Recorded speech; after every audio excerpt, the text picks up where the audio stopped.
राधे राधे दोस्तों। जैसा कि आप सब जानते हैं, शरीर को त्यागने के साथ सभी लोगों की हृदय गति भी शांत हो जाती है।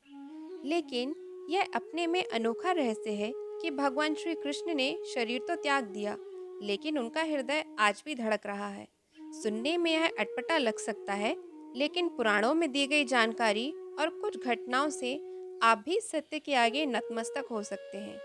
आइए जानें कि कहाँ आज भी धड़कता है श्री कृष्ण का हृदय। जब भगवान श्री विष्णु ने द्वापर युग में श्री कृष्ण के रूप में अवतार लिया, तो यह उनका मानव रूप था।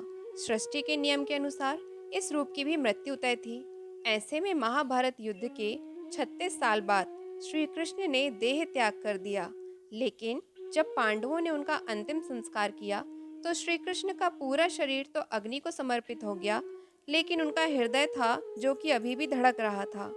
अग्नि ब्रह्म के हृदय को जला नहीं पाई। पांडव इस दृश्य को देखकर चकित रह गए और तभी वहां पर आकाशवाणी हुई कि यह ब्रह्म का हृदय है, इसे समुद्र में प्रवाहित कर दें। पांडवों ने श्री कृष्ण के हृदय को समुद्र में प्रवाहित कर दिया। कहा जाता है कि जल में प्रवाहित श्री कृष्ण के हृदय ने एक लट्ठे का रूप ले लिया और पानी में बहते बहते उड़ीसा के समुद्र तट पर पहुंच गया। उसी रात वहां के राजा इंद्रदुम्न को श्री कृष्ण ने सपने में दर्शन दिए और कहा कि वह एक लट्ठे के रूप में समुद्र तट पर स्थित है। सुबह जागते ही राजा इंद्रदुम्न भगवान श्री कृष्ण की बताई हुई जगह पर पहुंचे। इसके बाद उन्होंने लट्ठे को प्रणाम किया और उसे अपने साथ ले आए। इस लट्ठे से ही भगवान जगन्नाथ, बलभद्र और सुभद्रा जी की मूर्ति का निर्माण विश्वकर्मा जी ने किया। भगवान श्री जगन्नाथ की मूर्ति नीम की लकड़ी से बनाई जाती है और हर 12 वर्ष के बाद इसे बदल दिया जाता है।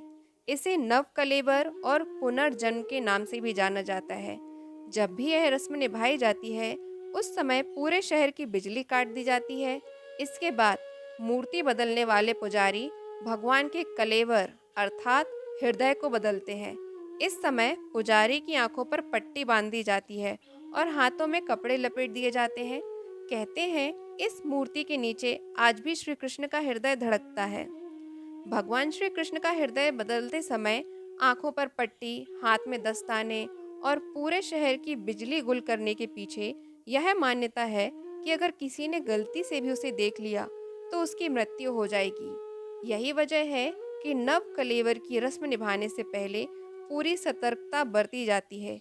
मूर्ति बदलने वाले पुजारी बताते हैं कि जब भी यह प्रक्रिया होती है, तो उस समय ऐसा लगता है जैसे कलेवर के अंदर खरगोश फुदक रहा हो। हालांकि हाथों में भी कपड़े बंधे होते हैं, तो बहुत साफ साफ कुछ पता नहीं चलता है।